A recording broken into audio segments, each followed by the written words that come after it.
Okay, let's start with a big one. What if the fabric of reality, and even consciousness itself, isn't just described by geometry, but what if it is geometry? Let's dive into this, because today we're going on a bit of a mind-bending journey to explore an incredible idea, that the universe, life, and yes, even our own thoughts, have a fundamental shape. Our story really kicks off with a crisis of reality on a very human scale. This is Dr. Scott Jensen. He's a physician who found himself and his career under attack for questioning the official consensus. His experience really gets at a fundamental question: how solid is our shared reality? And what happens when someone pokes at it? This idea of a fragile reality, though, it's not just personal, it's cosmic. So let's scale that idea way up. The legendary physicist Sidney Coleman came up with this concept called False Vacuum Decay. And honestly, it's the unsettling idea that the very laws of physics that hold our universe together might not be the final draft.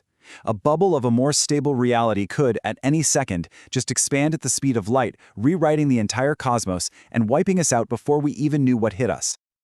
So you see the parallel here, right?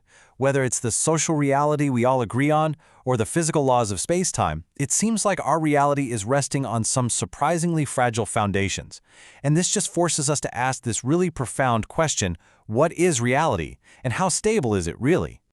All right, so here's our roadmap for how we're going to piece this incredible story together. We're going to start with the language of physics itself, then we'll find geometry hiding in the blueprint of life, we'll explore the actual shape of consciousness, and then finally, we'll look at a model that tries to unify all of this and basically turn your view of the universe inside out. So first things first, we need to get a handle on how modern physics even talks about the universe. And you have to understand, it's less about solid stuff and much more about an underlying mathematical language.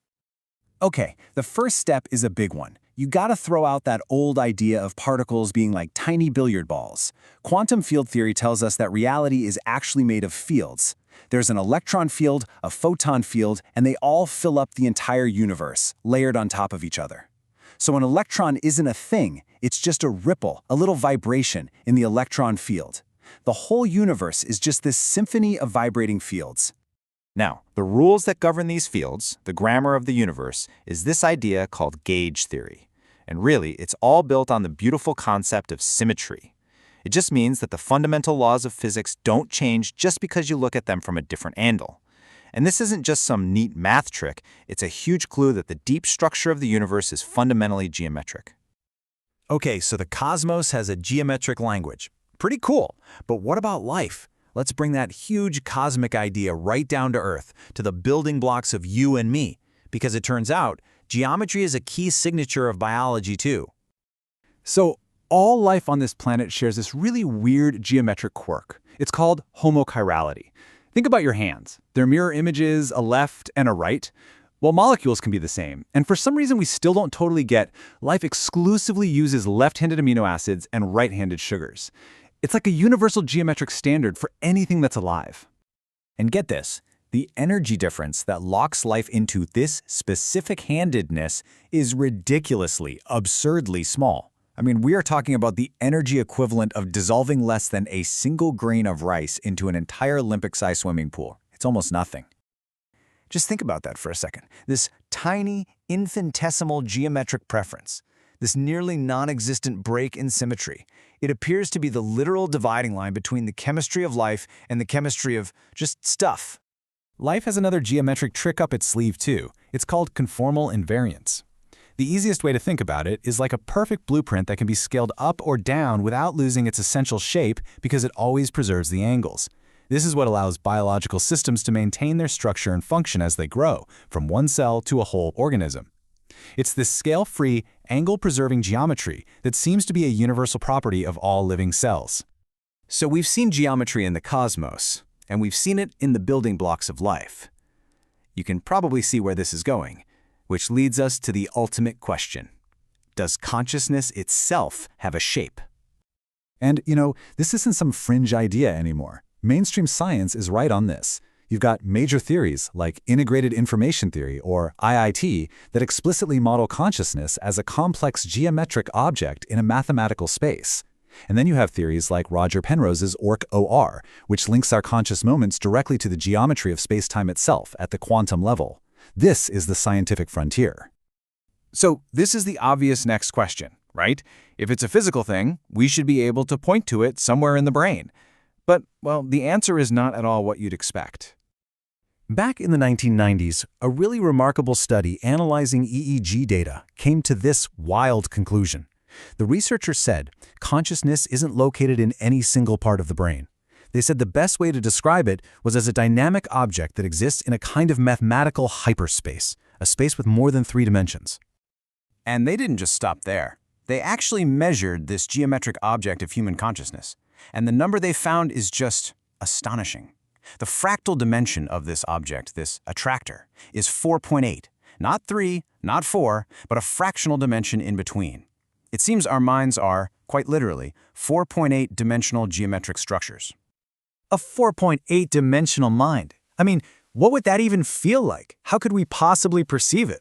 Well, this is where thinkers like Carl Sagan and Terence McKenna gave us some really powerful ways to imagine it. Carl Sagan's famous flatland analogy is perfect here. Imagine you're a 2D being. For you, a 3D apple passing through your world would just be a series of weird, changing shapes. But for us, in 3D, we see the whole apple at once. Now just extend that idea one step further. A being with a 4D gaze could see our entire 3D world, past, present, inside, and out, all at the same time. And this is not just a thought experiment. We actually have reports that sound exactly like this 4D gaze.